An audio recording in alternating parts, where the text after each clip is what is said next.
Hello and welcome to episode 6 of Instinct Marketing Presents Business Casual. I'm Zach Ignitsky and I botched my own intro and it's great because that was the plan.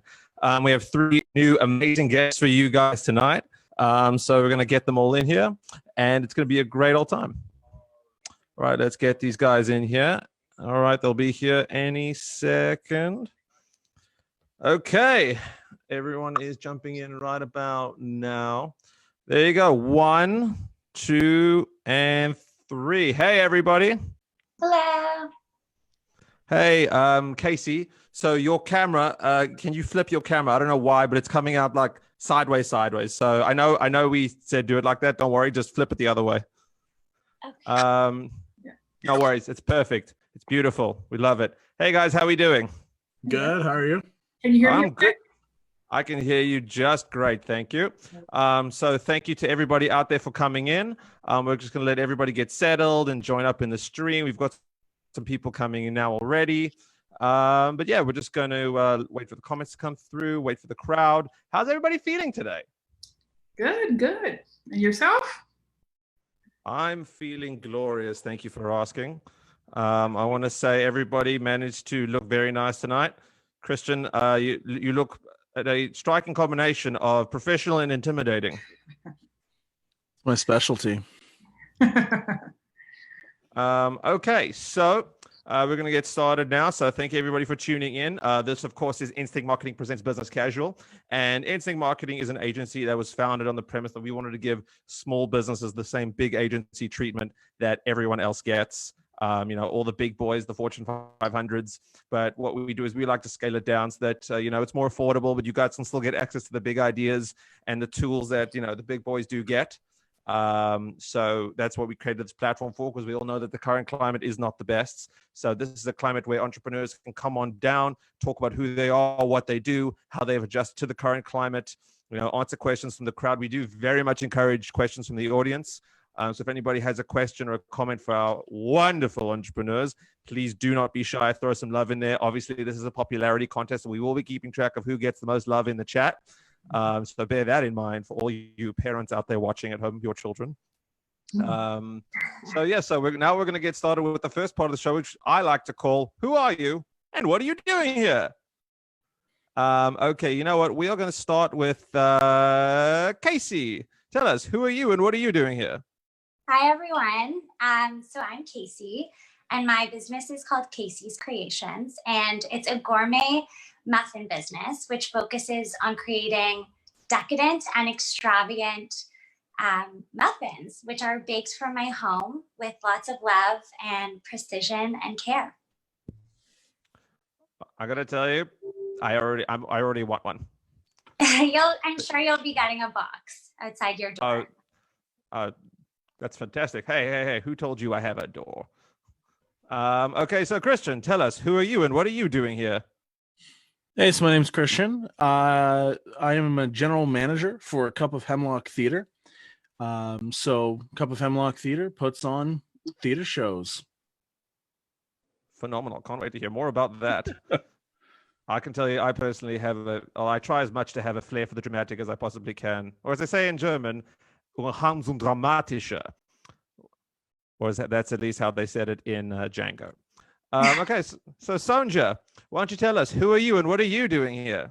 All right. I am a best-selling international Amazon author, and I am a mindset and transformational life coach and business strategist. So I help entrepreneurs, women, leave corporate to become entrepreneurs so they can live with more freedom, more impact, more authenticity, and more joy. I got to tell you, I know that I'm not necessarily your target demographic, but if anybody, including myself, gets those things at any given point and you can facilitate that, you are an absolute star. So what the first thing we want to do is we're going to talk about a little bit like your origin story, because like I always say, those are always the best superhero movies. So Sonjia, why don't you tell us your origin story, how you got started, why you decided this business, and tell us a little bit more about what it is that you do. Okay, well, my background is strictly pretty much oil and gas corporate. So I spent about 10 years with ExxonMobil, about 13 years with Royal Dutch Shell, so pretty much oil and gas.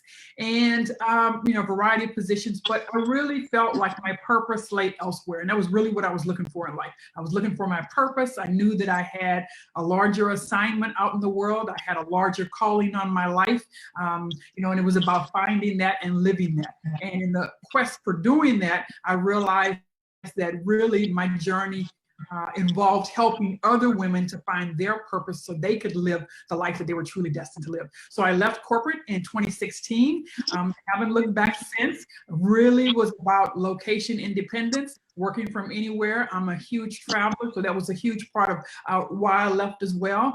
I've been to all 50 states. I've been to all 7 continents. I've been to 79 different countries. So I am very much about freedom and working from anywhere. So I help women to do the same thing, to create that kind of life for themselves.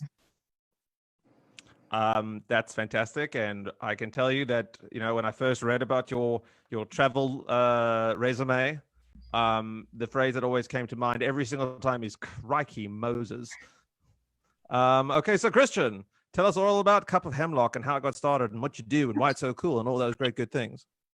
Sure. So Cup of Hemlock got started because I was at York University doing theater degree there, studying devised theater, and I did a lot of secondary stuff in directing.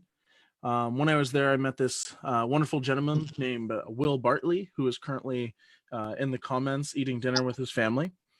Will and me got along really well, did a couple shows together, which was a lot of fun. Sometimes we acted together, sometimes he directed me. I don't think I've had the chance to direct him yet, but maybe in the future.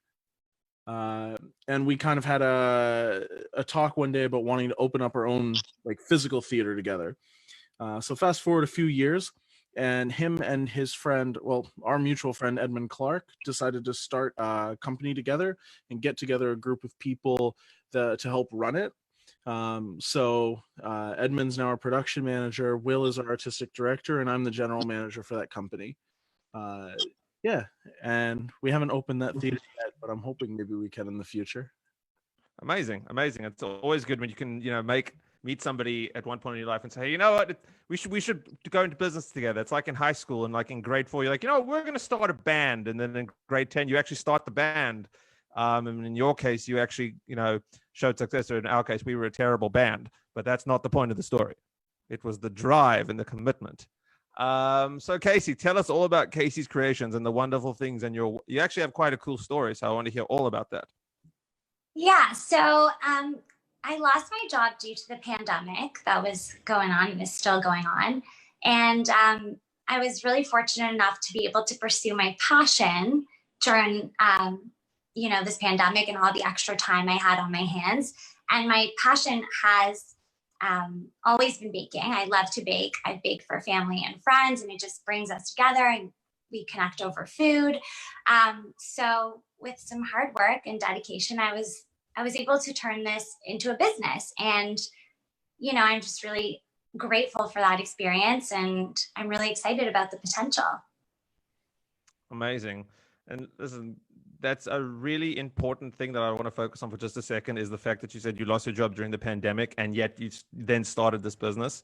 I think that's a really important thing that a lot of people out there need to know, is that lots of people are losing their jobs, and it sucks. But, this is a time when you can afford to do it. Canada is a fortunate place that at least 3 of the 4 of us happen to live.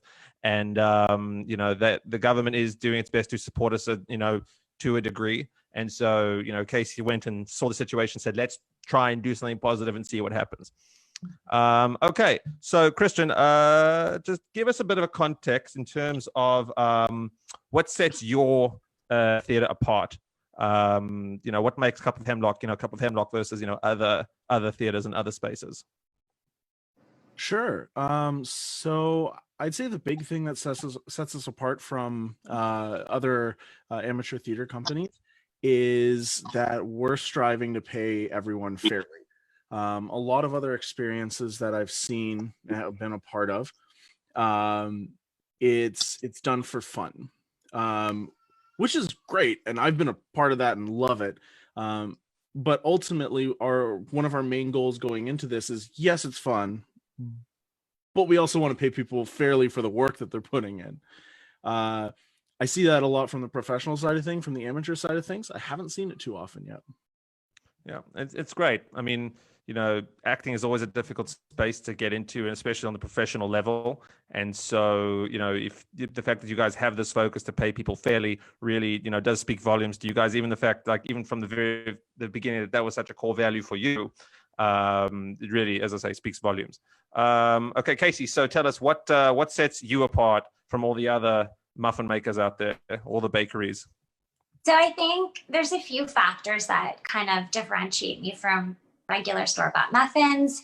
I really pride myself on using untraditional ingredients and flavors. So two of my most popular flavors are Naughty Nutella, and that's chocolate chips layered with dollops of Nutella. And my second most popular flavor is creme brulee caramel, and that has a caramel-filled center and salted caramel chips, along with topping all my muffins with a sugar coating. I think that kind of gives it like a wow factor. But what I really believe separates my muffins from the store-bought muffins is the fact that I bake them fresh and deliver them the same day. And I just don't think you can get that kind of level of freshness when you walk into Metro or Loblaws and pick up a case of muffins. You don't know how long they've been sitting on the shelf for. And it just makes for a whole different realm of a muffin. I can pretty much guarantee you the store-bought ones are not going to be as fresh as yours. You can take that to the bank right now. There's not much of a question mark. Okay, Sonjia, so what separates you, from other life coaches, people, who do what you do? I think one of the biggest things that separates me is that a lot of coaches, a lot of people look inward in terms of what is their passion and what is it that they love to do. And that's great, because obviously you want to love your work. But I also look outward from the person. I look at purpose. And so I work with people in terms of how they want to show up in the world and how they want to make a difference and make an impact in the world. So that's one of the biggest ways in which I differ from a lot of other people out there, a lot of other coaches. Another way is that, I feel like anyone can help someone start a business, can help someone with a business idea. But I start actually with the person. Okay, because I believe that is the root and the foundation of everything that you build in life. So whether it's your personal side or your professional side, it all rests on you as the foundation. So meaning, if you have a lot of gunk inside of you, in terms of fears, doubts, insecurities, all those sorts of things, just like you would bring that in with you into a relationship, you also bring that into your business. And so we absolutely have to address those things. 100%. I mean, my dad has a line. He often says, knowledge is the antidote to fear. But, sometimes there is no knowledge because you just don't know what's going to happen, and there is no way to know what's going to happen. Then you still have to overcome that. So that actually leads me to my next question. For everybody, how do you overcome those fears? Because, doing your own thing is a scary thing. It's a great unknown. You got to put faith in yourself. You might start with absolutely no money in, this whole thing your whole life might be riding on this. So, Casey, why don't we start with you? And what helped you overcome those initial fears and those doubts that you had that made you say, hey, this is something I'm going to give a real go to? For me, I was pretty nervous starting a new business and how would my muffins be received. But I think the customer feedback has really been my number one drive and kind of motivation.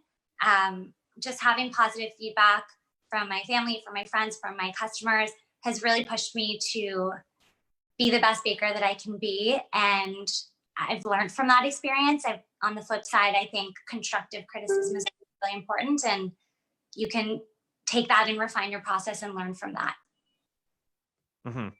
Yeah, I've got to say, I mean, it's always great to, get that feedback initially, because if you're getting great feedback, right away, it's just going to motivate you to keep going even further. Okay, Sonjia, so you left, a big corporate job to go pursue this life of entrepreneurship. What helped you get over that hump and those fears? Well, I would say for me, I've always been a huge self-motivator. And so one of the things that I always do and that I encourage other people to do is picture themselves looking ahead at the end of their life journey, looking back on their life. Okay. And so looking back, I thought about what is it that I wanted to see? What was the type of life that I wanted to look back on? And that was a huge motivator for me in terms of doing the things that I needed to do, because I wanted to see certain things. I didn't want to be left with regret about not taking the chances and the risks that could have given me the type of life that I really wanted to live. So there's a quote called, "Everything you want is on the other side of fear." And for me, that is absolutely something that I always keep in mind. Either you do the thing so you can get what you want, or you don't do the thing and you don't get anything you want. It's up to you. And I decided that I wanted everything that was out there for me to get. Exactly. That's a great lesson for everybody out there, honestly. I mean, you know, you never regret the things you do. You only regret the things you don't do. So it's just about, you know, like you say, I think it's a great point to visualize yourself at the end looking back, and that's really going to help you get there. Christian, so tell us about what helped you guys decide this is something we want to do, rather than, you know, just we want to be the actors and we're just going to let somebody else like take the reins. Like, what made you guys say, hey, this is something that we feel, you know, that over years you were committed to doing and yet still decided to do? So I think the main thing that helped us overcome that fear is a sense of companionship, partnership. We all really trust each other. We've worked with each other before. We all know each other's business ethic. So putting us in a room together to do a new project is something that we're very used to already. Outside of that, I'd say there's the big moment where you have to say yes. That is the scariest moment, where you actually step forward and commit to doing something. Mm-hmm. For me personally, if I'm in that moment, I say in my head, some people do a countdown. They do 5, 4, 3, 2, 1. I swear in my head, I say, I'm going to and go. And it's just snap. Okay, let's go. Let's do this. That gets me in the moment. After that, scheduling, planning. That's like the number one thing. You get the people that you're going to work with. You just step in and do it, and you plan how to do it. Yeah, I got to tell you, I can relate to that. Like, just planning ahead. If you have like a nice, I mean, for me, I don't know if it works like this for you, but for me, if I have a nice Excel sheet and I know exactly what's supposed to be where and who's supposed to be there and when, and it's just color coded and it's nice and everybody's going where they're supposed to go, like, you're winning. Just organization is absolutely critical. So now I want to take some time and just ask you guys about individually, sort of like what the specifics within your business is. So Christian, talk to us about divisive theater. Is it devised theater or divisive theater? Devised theater is the theater that I studied. Mm-hmm. And so how do you use that, or sorry, does that come into play in the Cup of Hemlock work that you guys plan to do? It can. So I'll talk a little bit about normal theater first. There's a hierarchy. You've got people on top and people that go under them. Everyone has their jobs and roles and responsibilities. That is the type of company that we have right now. And obviously it works and it's good. What I studied in theater in York University is called devised theater, where you get a bunch of people who are all on level playing field. And they all work together all as one unit to create something. Usually in those circumstances, they don't even have a script. They create the script through rehearsal. How that experience benefits me now, one, I have a lot of experience in a lot of different areas of theater. So while I'm the general manager, I can relate to being in almost every position under that, which is really good to be able to do when you're trying to manage a company, because you can speak to them from experience. And then also being on the same level as somebody is the way I try and approach any relationship I have in a workplace, even as like a boss. I don't like going in there like, oh, I'm in control of you. It's a collaborative work process where you want somebody's buy-in to help you achieve what you're doing and also to help them achieve something. So just because the hierarchy might be a little different, I still try to see it as everyone's on the same playing field. Mm-hmm. Of course, that's great. And I think a really important point there for anyone who would ever have employees is it's always more helpful, and this is not always going to be able to be the case, but it's always more helpful when you have it, when you have experience having done the thing that you're asking someone to do, because then they can never say, you know, I'm asking you, you're telling me to do something, you'd never do this. You can say, I did this. This is what happened. I need you to do it. And this is the way I found works. Let's work on this together now. And I found it's a great way to get a lot less pushback. And it's interesting that, you know, Christian and I come from very different backgrounds. You know, I come from the whole big agency marketing world, and he comes from the theater world. And yet, you know, there is that lesson that is just ingrained inherently between the two. And if you'd asked us, you know, what's a similarity, we would have been like, I don't know. Anyway, so Casey, tell us. So when you decided you want to start this company and you wanted to create these like really decadent, like really elevated muffins, like what's the process you went through in deciding what kind of, you know, what kind of muffins you wanted to produce, you know, what the boxes wanted to look like? What was your whole process in establishing your product?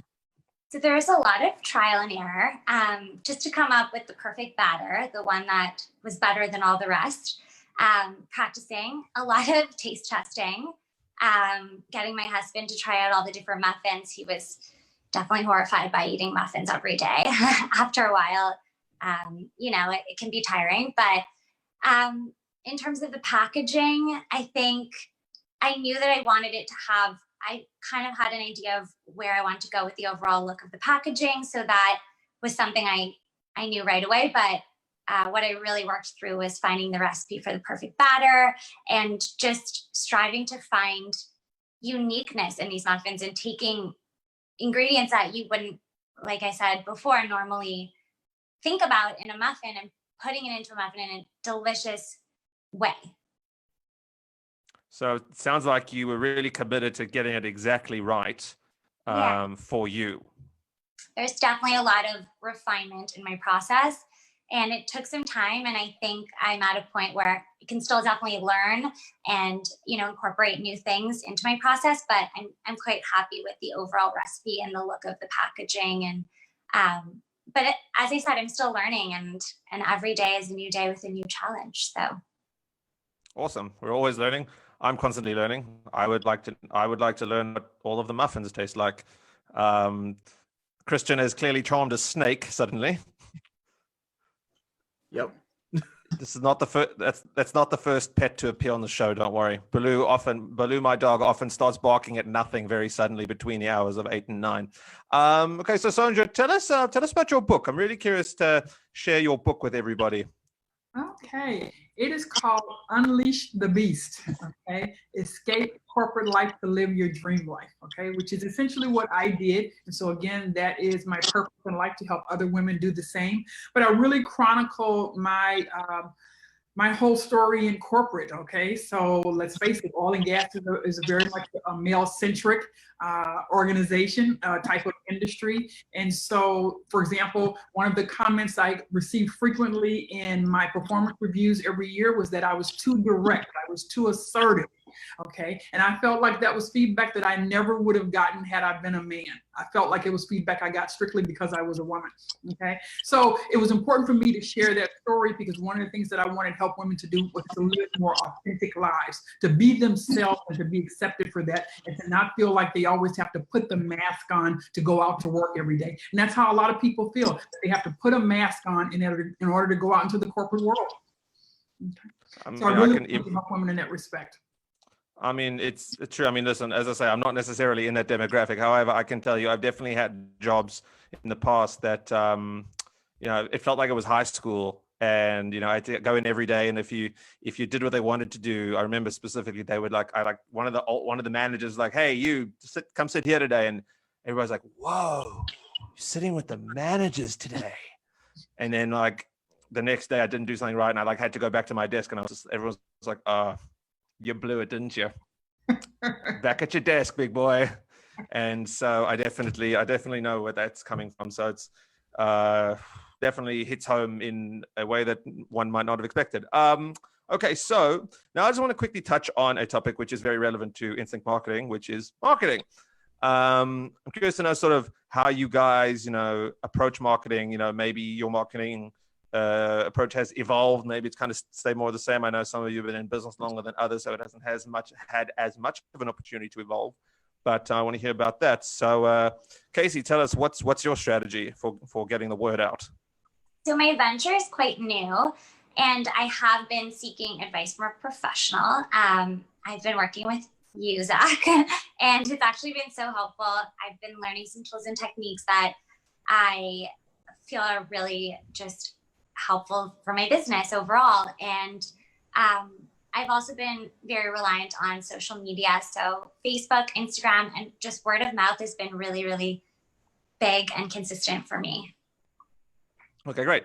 Sonjia, what's been your approach, over the years?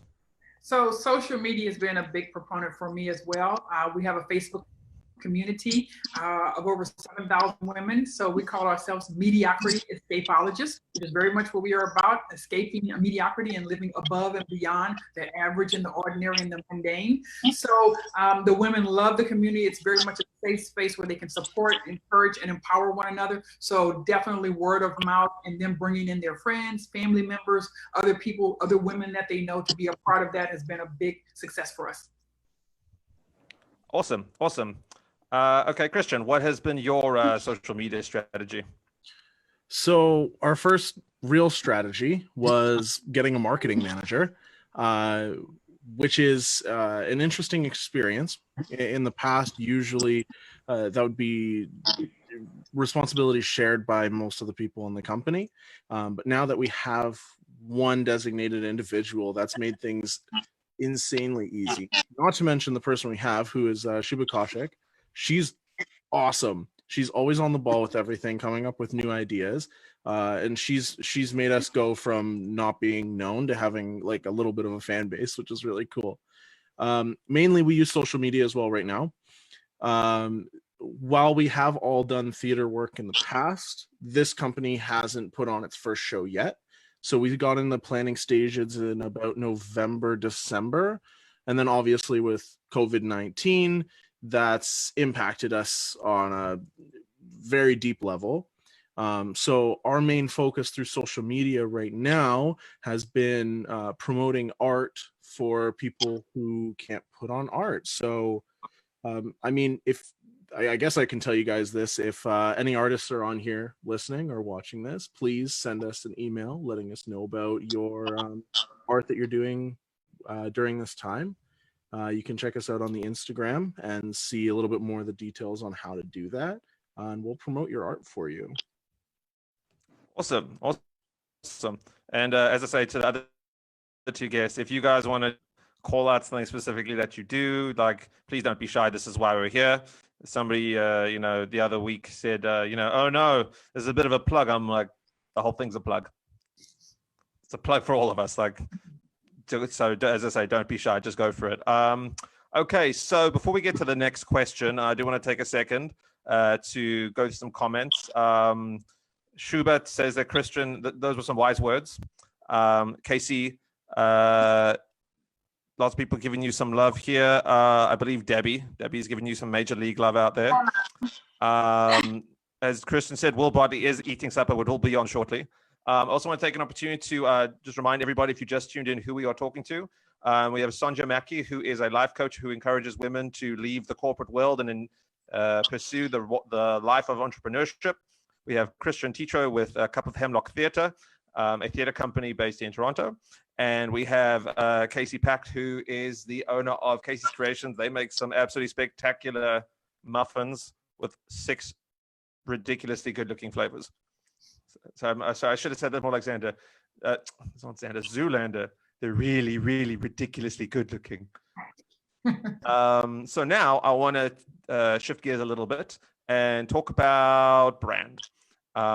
Branding is really important for everybody out there who doesn't know. To me, brand is sort of your core values and the adjectives that you would use to describe your company.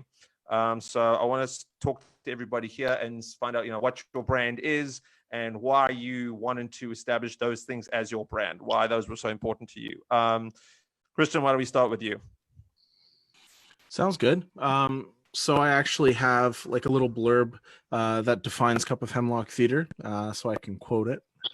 Cup of Hemlock Theater is dedicated to staging works that examine the moral quandaries of the human experience With an inquisitive compass, we aim to provide audiences the space to retrace their personal stories and navigate their individual ideologies.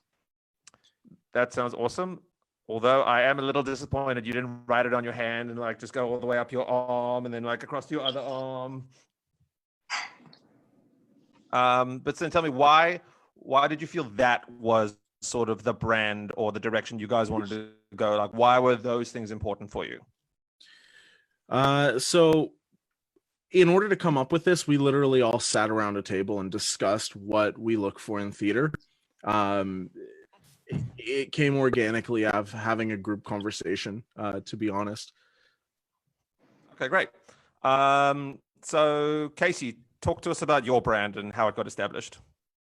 Okay, so Casey's creation is really about the entire overall experience. And in my mind, it should feel elegant and grand. And when you're enjoying my product, I want you to be enjoying a home-baked muffin with consistency and dedication and, you know, a certain quality standard that's never compromised. I think the experience overall is personalized because you're dealing with me and there's a lot of flexibility. I can mix and match muffins for you where you wouldn't normally get that in a grocery store.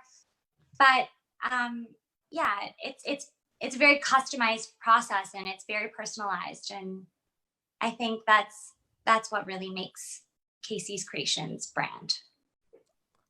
I mean, it's great. I mean, as you say, you know, everything I've heard you describe about it, you know, always focuses on, you know, how personal it is. The fact that like each order is, every muffin is made to order and you bring it, you know, to their house same day, like that experience, it really, like I said, that really speaks volumes. And, you know, people appreciate that. I mean, you know, to get a same day turnaround on anything right now in the current climate is basically unheard of. So I think that would really make you stand out. Okay, Sonjia, so what would you say your brand is and why you felt that was something you wanted to, you know, use to represent you? Well, first I have to say, Casey has got my mouth watering over here with just these images of cupcakes in my head. I'm not going to be able to get them out. I'm going to go to sleep tonight thinking about them. So for me, it's interesting because, you know, I'm a Leo. My favorite spirit animal is the lion. And my nickname is Lioness. And it just dovetailed in with the whole spirit of my brand and how I wanted women to feel. It's about digging deep inside themselves and, you know, unleashing this other woman that lies within, this very bold, very courageous, very fearless woman who has strength and she's finding herself and she wants to just seize life and live it to the fullest. So really, it just all dovetailed in nicely together, but that's definitely my brand. That's awesome. I am actually going to do something a little different that I've ever done before. We've never been quite at such a unique position where, as I've said before, that Casey, in a lot of ways, you are someone that Sonjia would be very much, you know, fall within her parameters of somebody to talk to. So knowing what you know, Sonjia, what would be, you know, some advice to Casey or, you know, someone like Casey? And feel free to ask questions. Like, don't think you have to just like, you know, just blurt out. Now, if you need to know more about it, like I'm going to leave this to you for the next, you know, little bit. It seems like she's doing a lot of things right. I mean, one of the key things she did was she pivoted, and that's a word that we're hearing thrown around a lot, you know, during this pandemic. And it really just means to adapt. So she was laid off by our company. She immediately turned around and adapted and said, what can I do? You know, how can I pivot here and how can I do something different so I can survive? And we're really not just survive, but actually thrive in the midst of a pandemic, because there are people out there who are thriving in the midst of a pandemic. Okay. So I just love that she has, you know, I can see the passion in her face, the enthusiasm and everything, that she absolutely loves what she does. And she said that she pours a lot of love into it, and you can actually see that in her demeanor and her face. So I would say continue to pursue that, you know, continue to let that be a key driver for you. Be true to yourself. So many people, in the interest of making money and growing fast, they lose parts of themselves. They do what other people want them to do instead of what they want to do. So I would say stay true to yourself. Follow your own goals and dreams. Follow your own heart. Thank you. That was really well said. I know that was for Casey, but I feel super inspired. Me too. Okay, so that was fantastic. Thank you for that. I think everybody out there kind of got a bit of a taste of what it would be like if you were getting a consult yourself. So let me ask you now, let's talk about feedback and difficult clients, or challenging clients, we'll call them, because we've all had them. And Christian, I know you don't necessarily deal with clients themselves, but there will be difficult, there will be difficult people that you're working with in some capacity. The difficult people out there that encounter your work life. So I want to talk see what your guys' perspective on dealing with those people and what the strategies are for you, and sort of what works and what doesn't. Sonjia, why don't we start with you? Like, so you've given some advice to somebody and they're like, I hated that. That was not, whoa. Where are you coming from on that? Well, the fact is I do meet people sometimes who are so like they'll come to me sometimes and I'll say, what's the biggest obstacle or barrier keeping you from living the life that you want to live? And they will tell you, it's me. It's me. I am the one who is standing in the way of everything that I want. So then the question becomes, are you going to continue to be the one that keeps you from living your own dreams and living the life that you want to live? And of course, a person theoretically would say, well, no, I'm not going to be that person. I'm not going to keep myself from realizing my own dreams. And yet people do that all the time. And I think that is probably one of the most frustrating things for me, is to see someone who is the main obstacle, the main challenge, the main barrier, and they're not really doing anything to change that. I can only do so much as a coach. And it's what I try to impress upon them, that each of us is responsible for our own happiness in life. And if we don't get out of our own way to allow ourselves to achieve it, nobody else can do it for us. I think the critical element there for me was there's only so much you can do. And this applies to everybody out there. Sometimes there's going to be people that just are never going to be happy with your work. I once I was working on a project and my designer did some work and then the guy said, I don't like it. I said, what don't you like about it? He says, I don't know, start over. And I'm like, okay, well, we need no, I hate it. And we were just like, okay, this, and sometimes you do try to work with them. Sometimes you do have to cut your losses, and, the loss of money does suck, but just always know it's not always your fault. Sometimes there is only so much you can do. Well, it's interesting you say that because, I always tell my coaching clients right at the beginning, I said, look, there's Oprah and there's Dr. Phil, okay? And Oprah, I love her, but she's more the coddling type. I let them know I'm more like Dr. Phil, okay? So I ask them, how's what you're doing working for you, okay? So I am very much more the kick in the butt type of coach. And all of my clients, they come to me, say they need that. But definitely I will come across people from time to time who say, look, well, I really wish you could show me a little bit more compassion, and said, compassion is not what you need right now. You need the kick in the butt right now. So sometimes I will get those people who we may not necessarily mesh in terms of our approach or what we prefer, but I feel like as a coach, I can often see what it is they need, even if they can't see it. Awesome. Love it. So Casey, tell us, when you get some negative feedback, you get a client who's just sassing you out and you're just not having it. So what's your process for that?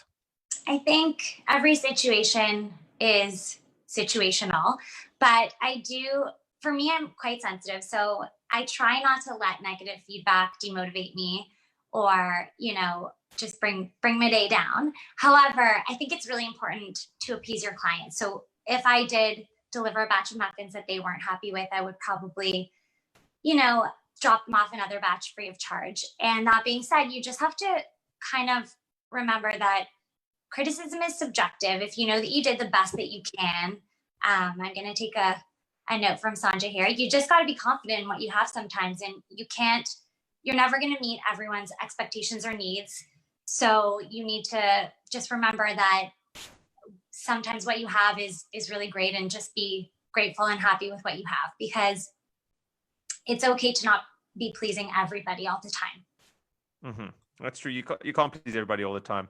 I mean, I can give you guys a bit of a horror story that back in the day, I was running a campaign for one of my clients, and we were in Best Buy on Black Friday. People were just mad all the time, and we didn't even work there.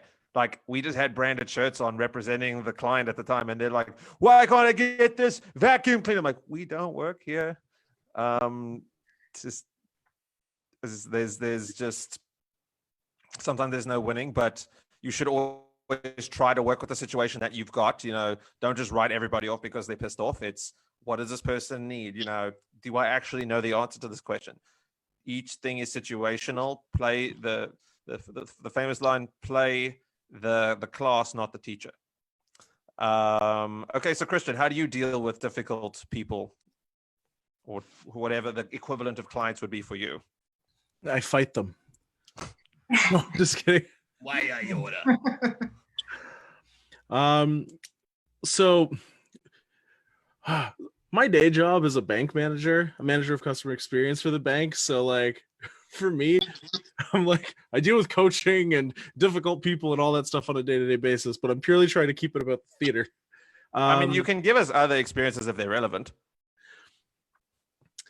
So there's really two types of difficult people that you'll work with. One are the customer base.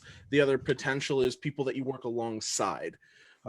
With the customer base, obviously, they're like the biggest supporters of our business, the people who are buying into our product.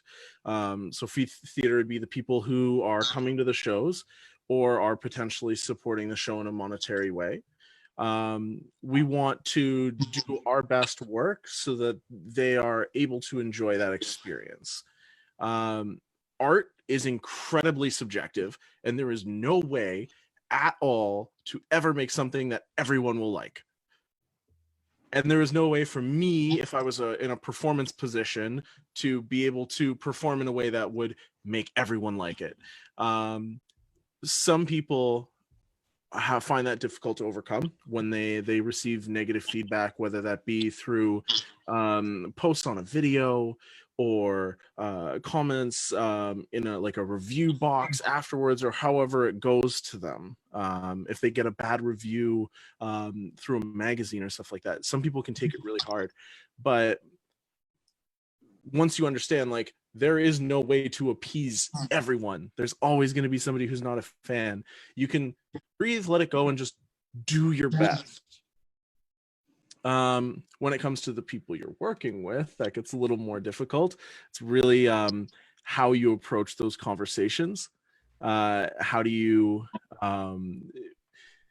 we've talked a little bit about cutting losses, but also how do we support growth and development, making sure that we're not prematurely cutting losses either.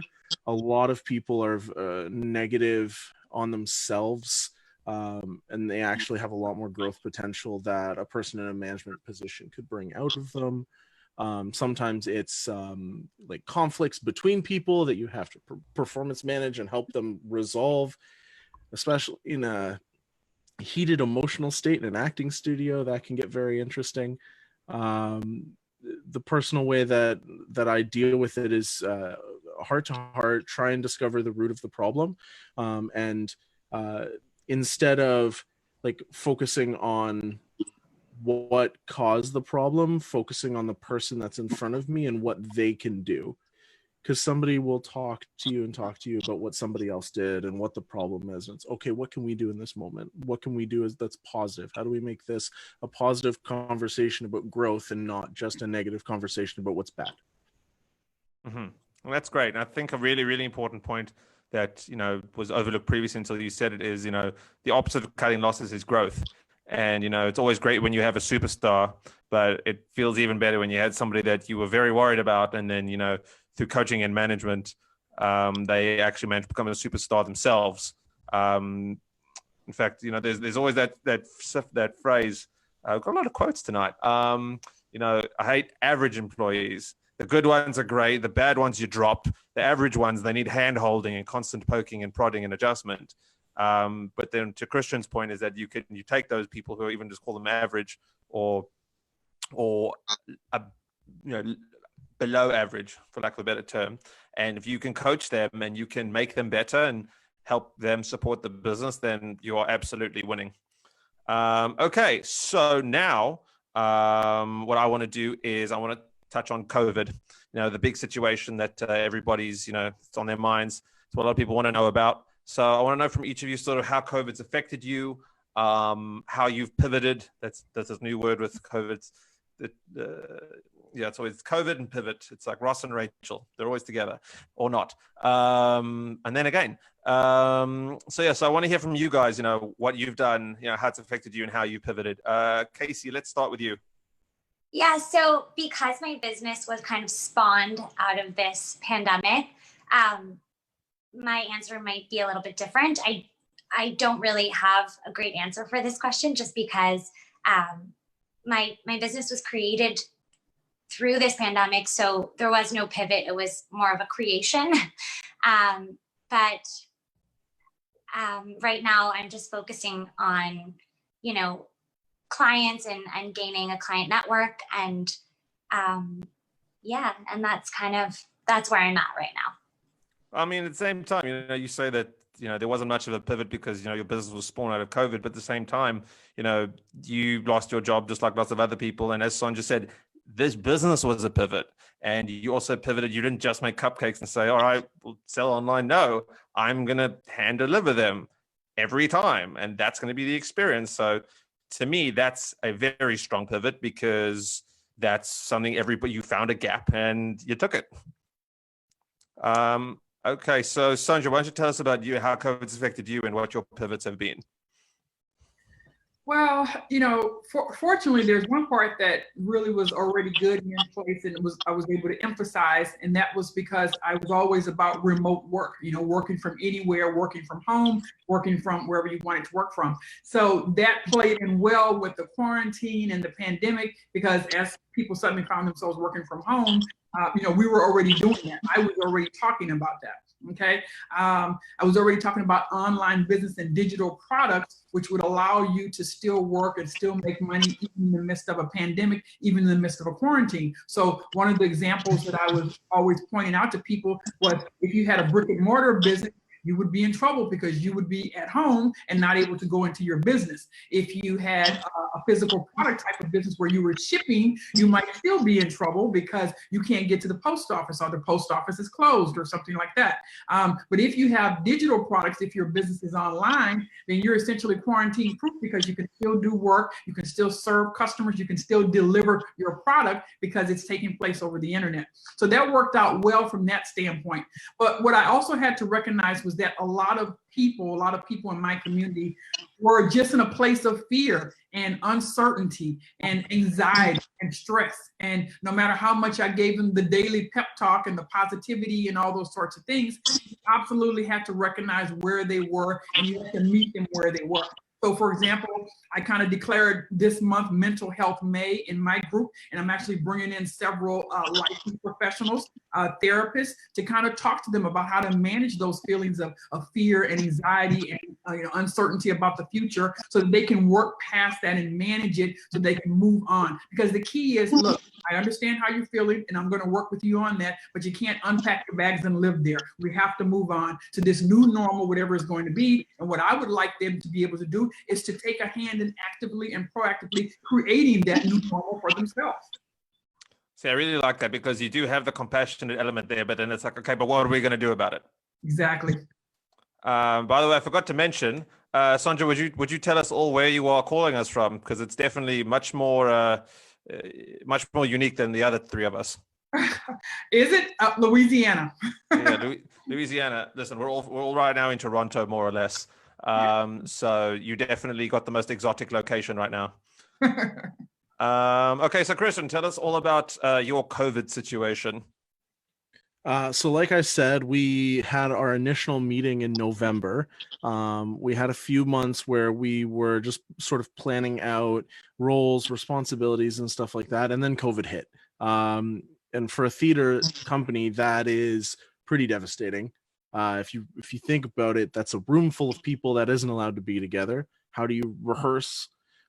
Even our meetings were technically against the rules that Ontario had put in place. We stopped meeting up. We started meeting up over Zoom calls. But if we were to meet, it's okay. None of us are going to tell on you. No, we didn't meet up after this. After that thing went up, but everything got impacted.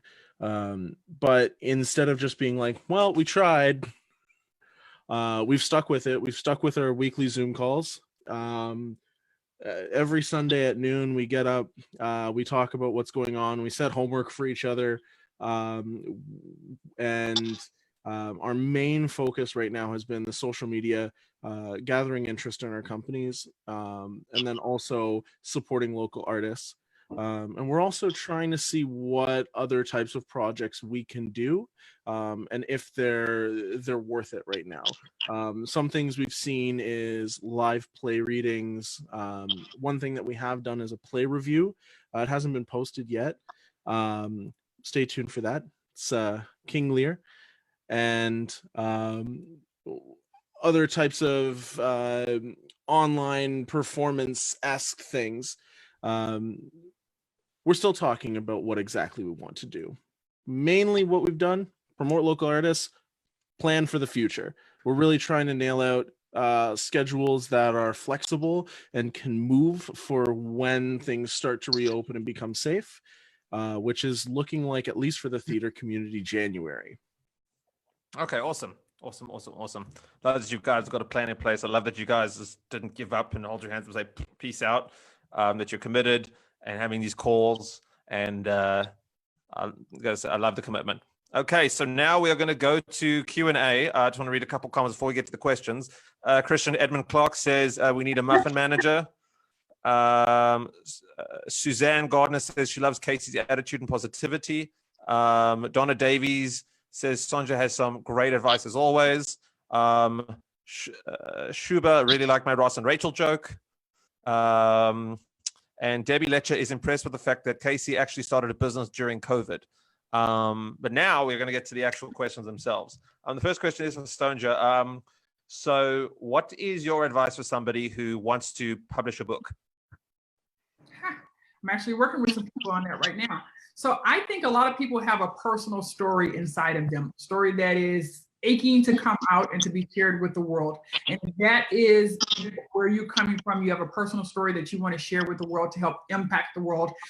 Absolutely come out with that story. Tell that story. Do not be ashamed or embarrassed. So many people are. They think that there are embarrassing elements about their story that they don't want to share with the world.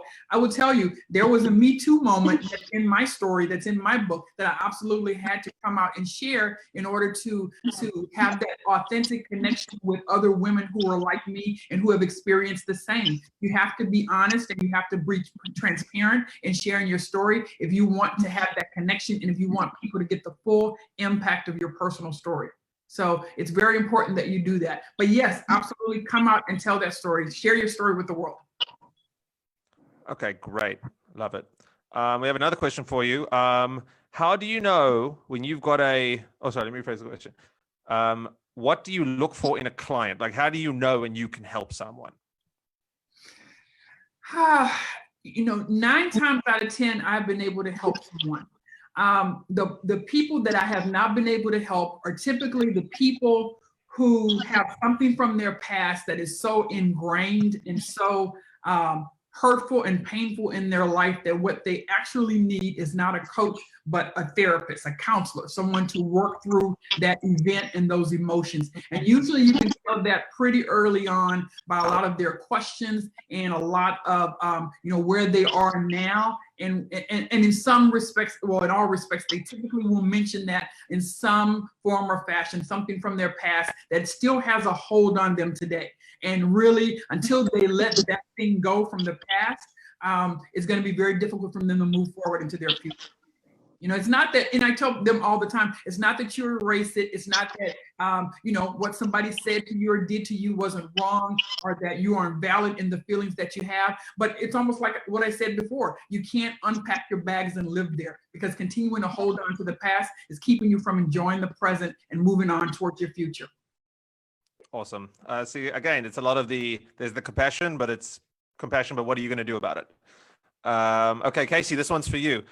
Do you make non-dairy muffins or are they all dairy? And also, do you always use fresh fruit? So yes, all my muffins are made with fresh fruit, 100%. Blueberries are fresh, bananas are fresh. I don't enjoy using dried fruit or frozen fruit. I do not have a dairy-free option. As of right now, I think part of the decadence of my muffin is that it has, eggs and butter and milk in the muffin batter. And I do plan to cater to certain allergies, dairy-free, gluten-free. It's just going to take me a little bit longer to figure out a really delicious and successful recipe, because when you take, the integral components out of a muffin, it's hard to maintain the taste. Awesome. And how long does it take to make your average batch of muffins? I'm becoming more proficient. Just baking them all the time, you just become quicker. But I think about an hour, I'd say an hour, half an hour prep to make the batter and half an hour for them to bake. Okay, great. And so, Christian, to you, what makes a great play? What makes you walk away from a play going, or any kind of show, and just be like, wow, I loved it. That was absolutely my best. That is so hard to answer. Commitment. And you can tell when someone is fully committed to doing what they're doing. If you see fight choreography and the actors are sweating at the end of it and their eyes are fully locked into each other, you're like, wow, that was intense. Or if somebody delivers a monologue and you can hear the little like tremor in their voice. Certain things I'll notice as a theater person that the audience won't notice, where like lighting shifts and like it evokes different moods and stuff like that. But I can see that it was an avid choice to make something happen a certain way, and I can see the way that it actually affects the way it goes. I walk into a space, the first thing I do is look up and look all around at all the technology and what they've got going on. So I look at all that commitment and hard work and the tightness of it all, and that's what I remember when I leave. Mm-hmm. Awesome. See, you went from such a hard question answer to suddenly giving us such a brilliant answer.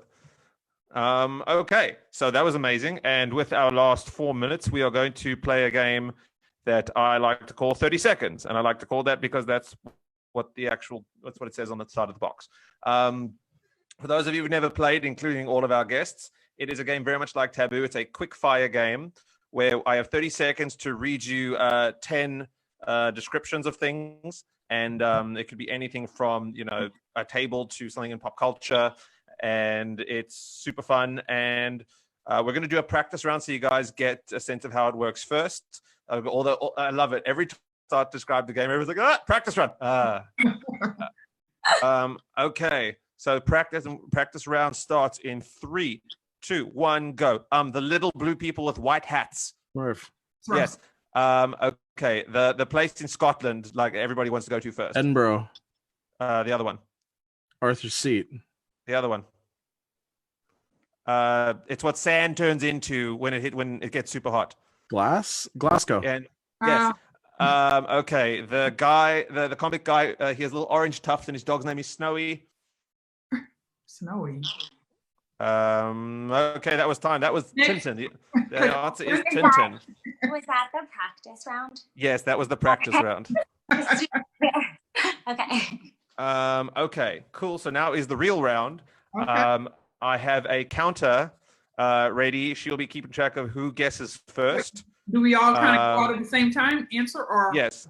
Okay. Yeah, you all say it first. The counter will tell me who got it first, and then I will announce the scores at the end of the round. But if you think you're not doing well, just remember, in round 3, all the points are doubled. So, okay, we are about to start the next round in 3, 2, 1, go. Paul, Ringo, John, and the other one. Yes. Fred and Wilma and Pebbles. Flintstones. Yes. Okay. The Princess Diaries. No. Yeah. Yes, that's it. Okay. With the Big Apple.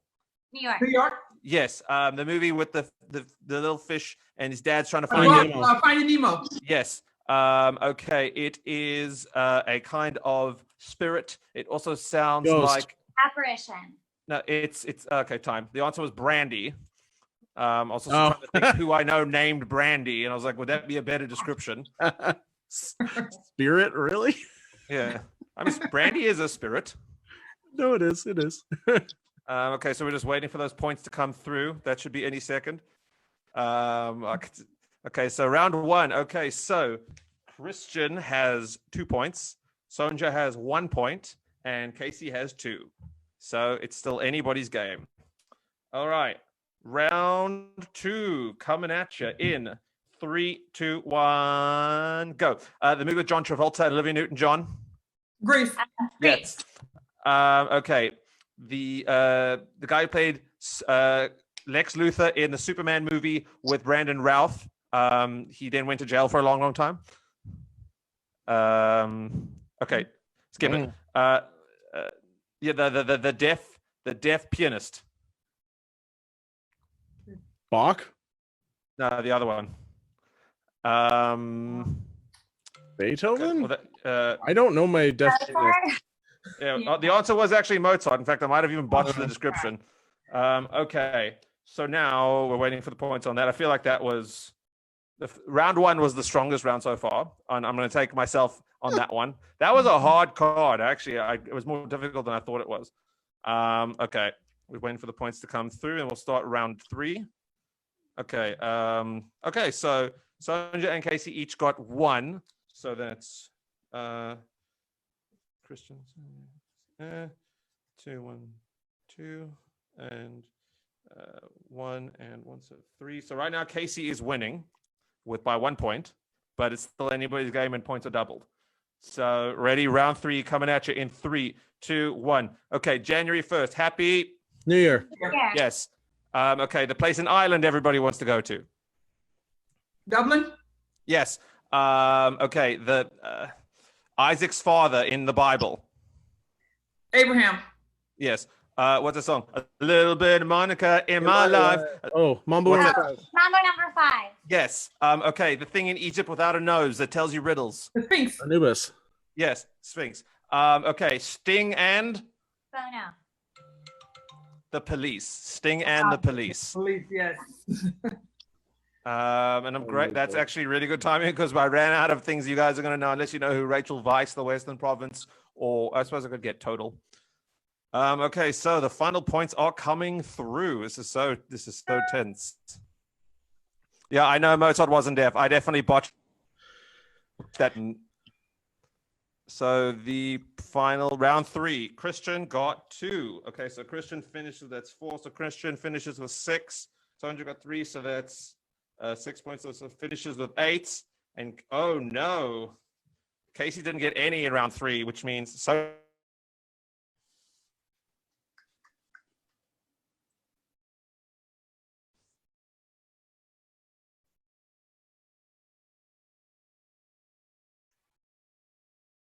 Hello? Oh, he froze on me. I think he froze. Yes. Who won? Sonjia, right? Sonjia won. Definitely won. Cupcake. Totally. I just don't know how well they travel.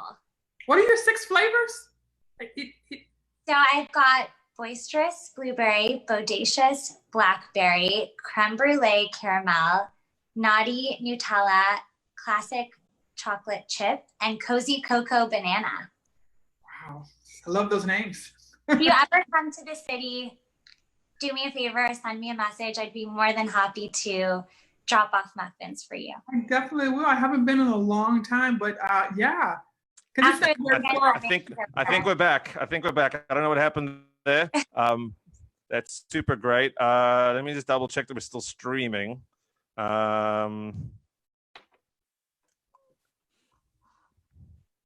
What did I miss? What does Sasha want?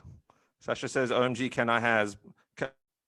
We were talking about muffins. Yes, the different flavors. Oh, were you? Okay. Also, listen, if someone had to go down, let it be me. Okay. So, I mean, listen, it was a pretty good timing. Did you guys hear who the winner was? It was Sonjia. Yes. Okay, great. So that actually is the last thing I wanted to go over. So this is our closing statements. Feel free to guys talk about, how people can find you, plug your businesses, plug the night away. That sounded weird. Please describe your businesses and how people can find them. Let's leave it at that. Christian, go first. Sure. So we have Facebook, Twitter, and Instagram, which you can find very easily by searching Cup of Hemlock Theater or COH Theater, which should be consistent across all platforms. On all of those platforms, we post the same thing. So if you want to pick your favorite one and follow us there, that's the best way to do it.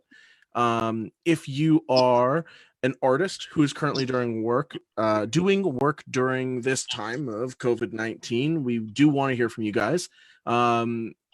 Every 3 posts or so we do a post promoting local artists. The only reason we do it is because we want to give more promotion towards people in the work and art that we're doing and trying to keep positivity in the community. Art is loosely defined. It doesn't even have to be a visual art. For example, we've had an author come on there. Visual, like you can still read it, but you know what I mean. Or musical, if you want to send us a video, whatever your art is, please send it to us. And then also stay tuned on those. We have a season that we have planned out, schedule flexible, with 4 different shows.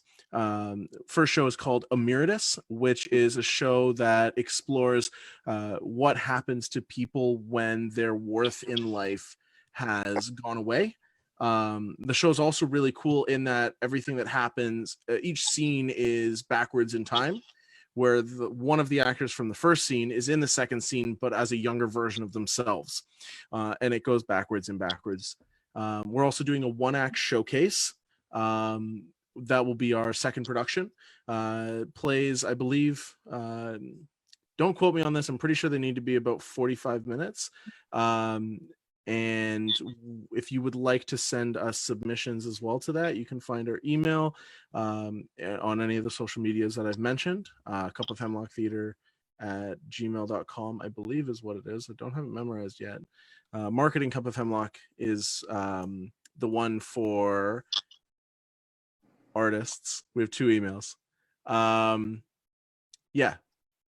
Promote artists. Follow us for cool stuff. Show season planned out. Awesome. Love it. Sonjia, tell everybody how they can reach you. Okay, well, I'm currently revamping my website, but you can find my book on Amazon, Unleash the Beast, Escape Corporate Life to Live Your Dream Life. And you can also join our women's only community, Mediocrity Escapologists, on Facebook. Awesome. Awesome. Casey, your go. So my handle, I currently don't have a website because it is a very fresh business, but you can check me out on Facebook and on Instagram, and it's the same handle, Casey's Creations Co. Awesome. Awesome. So thank you, everybody, for coming down. Thank you to all 3 of our guests. I'm Zach Lignatsky. This is Instinct Marketing. If anybody out there watching wants to be a guest on the show or even just wants some marketing help, feel free to contact us, instinctmarketing.ca. On Instagram, it's Instinct Marketing. Facebook is Instinct Marketing Agency. Give me a shout. Give me a call. Just come say hi. You know, we're at home. Let's chat. I'll send you pictures of my dog. Thank you, everybody, for coming down. It was a wonderful show. My favorite part was when I froze and disappeared. I'm joking. My favorite part was hearing from all of you guys. So thank you, everybody, and we will see you on Tuesday. Come check that out. Say goodbye. Bye, everybody. Bye. Bye, everybody.